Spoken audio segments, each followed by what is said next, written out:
E daqui de São Paulo a gente vai para Brasília e, claro, acompanhar tudo o que está acontecendo no Congresso Nacional. E o que está para acontecer, tem essa última semana bastante agitada, mas, claro, a gente já está olhando também para o que vai acontecer no ano de 2025. E quem vai chegar conosco aqui é a Isabel Mega, que está ao lado do senador Rogério Carvalho, do PT do Sergipe, ambos aqui já na tela comigo aqui no estúdio, porque o senador vai ser relator de um dos textos do pacote de gastos do governo federal. Ainda tem um trabalho aí bastante intenso, né, Isabel, para o senador nesta semana. E na semana que vem vai ter mais trabalho ainda, porque vai assumir a liderança do PT no Senado. Então, dou as boas-vindas a ambos. Mas a palavra contigo, Isabel Mega. Muito boa tarde.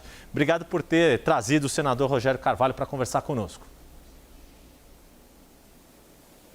Oi, Yuri. Boa tarde para você, boa tarde para a sua audiência aqui no 360. A gente está no Senado já projetando que teremos uma noite longa por aqui, mas lá na Câmara dos Deputados, como a gente está falando ao longo do jornal, os parlamentares ainda não terminaram as votações do pacote de corte de gastos. Mas aqui é assim, quando há vontade, determinação, você consegue resolver tudo muito rápido e é essa a expectativa que a gente tem para hoje, senador. Lá na Câmara já avançamos com um projeto de lei complementar que o senhor vai relatar aqui no Senado. Estamos, neste momento, votando o segundo turno da PEC, que é a proposta tida como mais árdua desse pacote de corte de gastos.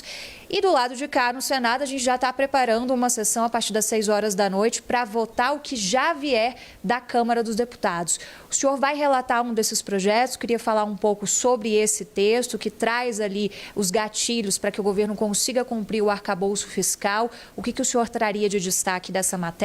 Deve fazer alguma alteração? Bom, não dá tempo para a gente fazer alteração. Eu acho que nós todos tivemos discussões com a equipe da Fazenda, as bancadas de uma maneira geral. Então, já fizemos as discussões. A Câmara fez esse debate. Então, chegando aqui no Senado, a gente deve manter o relatório como veio da Câmara, porque ele traz uma questão essencial, que é não desonerar quando tem déficit fiscal. Ou seja, se tem superávit fiscal, se o governo está arrecadando mais do que gasta, é possível você conceder benefícios fiscais a empresas, mas quando você tem déficit, você não pode comprometer o país inteiro, comprometer as finanças do país como um todo para beneficiar alguns setores. Então, esse projeto ele é muito importante porque vai trazer uma segurança fiscal futura para o nosso país. Isso é importante, Yuri, da gente explicar, porque é daí que no eventual cenário de déficit, né, senador, muito provavelmente vão ser retirados ali os incentivos fiscais, como desoneração da folha, que foi um problema este ano, né? Você viu que ficamos vários meses discutindo, foi para o STF, o governo vetou, foi derrubado o veto, o STF entrou nesse debate. Se essas desonerações não tivessem sido mantidas, o governo hoje teria superávit primário. Portanto, essa aprovação que ocorreu na Câmara já no dia de hoje, que devemos aprovar agora no Senado, é fundamental para a gente dar segurança fiscal às contas públicas, ou seja, dar segurança para que o governo possa manter as suas despesas dentro da sua capacidade de pagamento. Isso é muito importante para o futuro do país. Agora, Yuri, só antes de te passar a palavra, para você também fazer perguntas ao senador, esse mesmo texto, né, senador, ele trata também da questão das emendas, porque lá na Câmara houve uma modificação, o governo vai ter menos poder do que gostaria em relação a contingenciamento, a bloqueio dessas emendas parlamentares, vai ter esse poder somente em relação ao que não for impositivo, é uma quantia bem menor do que esperava. Veja, até tem uma lógica, porque quando você fala de emenda impositiva, ela é constitucionalmente protegida para que seja obrigado o governo a fazer o pagamento. Mas a Câmara deu alternativa, que é evitar as desonerações quando há déficit fiscal. Como o montante de emendas não impositivas também cresceu bastante, esse volume contingenciado, o governo fica livre para fazer o contingenciamento dessas despesas, porque elas são consideradas despesas discricionárias não impositivas. Yuri, suas perguntas para o senador, futuro líder do PT aqui no Senado.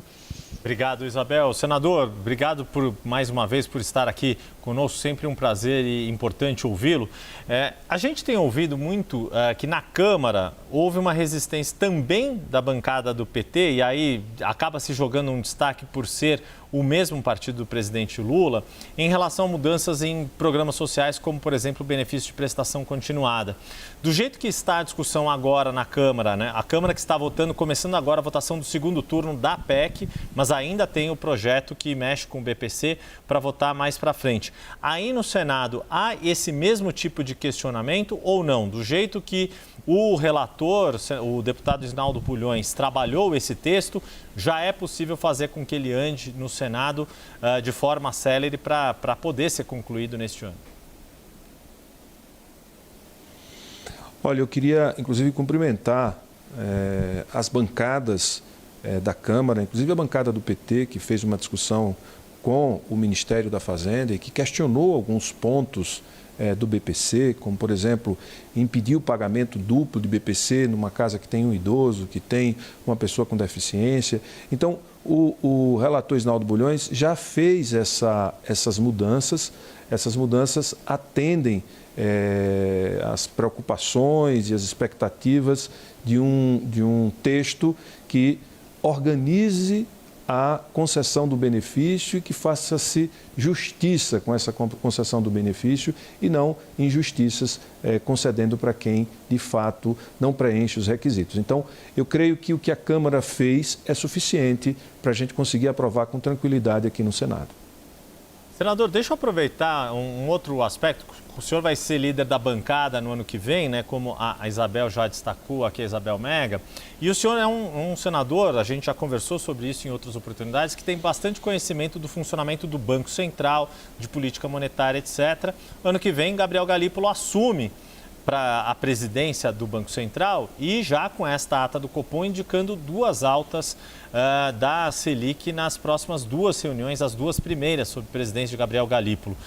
Como que o senhor, sendo o futuro líder do PT no Senado, pretende trabalhar com este cenário de um início de gestão Gabriel Galípolo com alta da Selic e como que este pacote agora pode, de fato, ajudar a tarefa de Gabriel Galípolo ao longo do seu mandato no Banco Central para trazer a taxa de juros para patamares mais razoáveis. Todos nós sabemos que juros tão altos são muito duros para a economia como um todo. Olha, primeiro, esse pacote, ele acaba com os argumentos do descontrole do governo.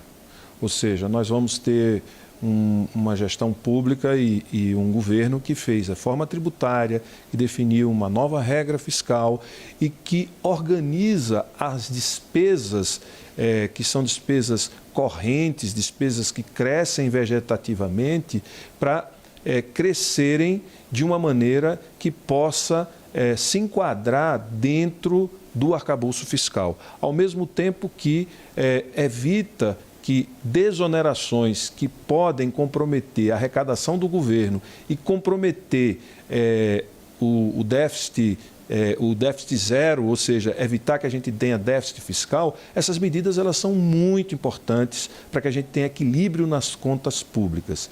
Esse equilíbrio nas contas públicas deve impactar na apreciação exagerada que está tendo no dólar, ou seja, essa valorização exacerbada do dólar. Se o dólar, a gente consegue conter o dólar porque a gente não tem mais argumentos especulativos, porque a gente está controlando o déficit fiscal. A gente tem um aumento de arrecadação. A gente está com as contas organizadas, o país está crescendo. Ou seja, com todas essas variáveis positivas, o Brasil, por exemplo, este ano diminuiu 200 bilhões de déficit nas contas públicas. E se tem déficit é por conta das desonerações que permaneceram, se tem déficit é porque a gente está pagando os precatórios que vêm de governos anteriores. É o menor déficit dos últimos 10 anos. Portanto, os fatores, os fundamentos da economia estão bem colocados, mas a gente precisa dar mais essa demonstração de que o país e o governo está disposto a resolver essa questão fiscal, e eu acredito que o Galípolo vai saber conduzir a política monetária, e a máxima para quem gere política monetária é muita resiliência, muito sangue frio, é observar as variáveis, os movimentos dos mercados e agir de forma cautelosa, sem arroubos, né? Sem se colocar de forma a achar que pode domar esse touro sozinho. Esse touro só é domado quando a gente tem as variáveis todas organizadas, e o governo está fazendo esse trabalho para que a gente possa ter várias amarras a esse touro brabo esse touro brabo lá em Sergipe, né? Bravo aqui para todo mundo, né? Esse touro bravo que se chama mercado, viu, Yuri? Senador, e falando disso, né, tá tudo meio que entrelaçado, né, Yuri, porque a expectativa é em torno de um pacote de corte de gastos que não veio na medida em que o mercado gostaria, e aqui no Congresso Nacional está sendo desidratado aos poucos. A mensagem que o Congresso vai conseguir passar junto com o governo federal é vista como uma mensagem não à altura. Outras medidas podem vir a ser necessárias, esse pacote, sofrendo essas modificações, ele pode não ter aquele impacto inicial previsto de 70 bilhões de reais? Olha, eu tenho... Você sabe que eu sou fã do Yuri, né? E sou fã de um outro jornalista, que eu não vou citar o nome, que é de outra emissora, mas eu vou lhe dizer o seguinte: o governo fez uma opção por medidas civilizadas e civilizatórias, ou seja, a gente não precisou desvincular o gasto da educação das receitas, da saúde das receitas, desvincular o salário mínimo, o benefício do BPC, e o benefício previdenciário do valor do salário mínimo. Então, nós estamos conseguindo apresentar um pacote de ajuste, de reorganização das despesas, de contenção das despesas, de modo a preservar aquilo que a Constituição de 88 e as diversas emendas constitucionais de aperfeiçoamento para garantir o nosso estado de bem-estar social e uma previdência solidária, etc., etc. E eu acho que isso é uma vantagem, é isso que a gente precisa comunicar para a sociedade. A gente está fazendo o que é possível fazer, preservando a essência de um governo que quer o bem-estar social de toda a população, principalmente dos mais pobres. É isso, nós ouvimos aqui o senador Rogério Carvalho, do PT do Sergipe, futuro líder da bancada do partido em 2025, trazido aqui de quem eu, senador, sou realmente fã, que é a Isabel Mega, nossa analista, nossa colega, uma das grandes aquisições da CNN neste ano de 2024 e que vai continuar brilhando muito com a gente aqui no ano de 2025. Senador, obrigado. Sei que o senhor tem muito trabalho aí. Tomara que essa noite seja longa, pero não mútil. E já deixo aqui meu desejo de boas festas para o senhor e para a sua família, senador. E a Isabel Mega, eu sei que ainda vai trabalhar bastante aqui na nossa cobertura. Obrigado a ambos. Uma boa tarde para vocês aí no Senado. Você também, Yuri. Um abração. Obrigado, um abraço grande.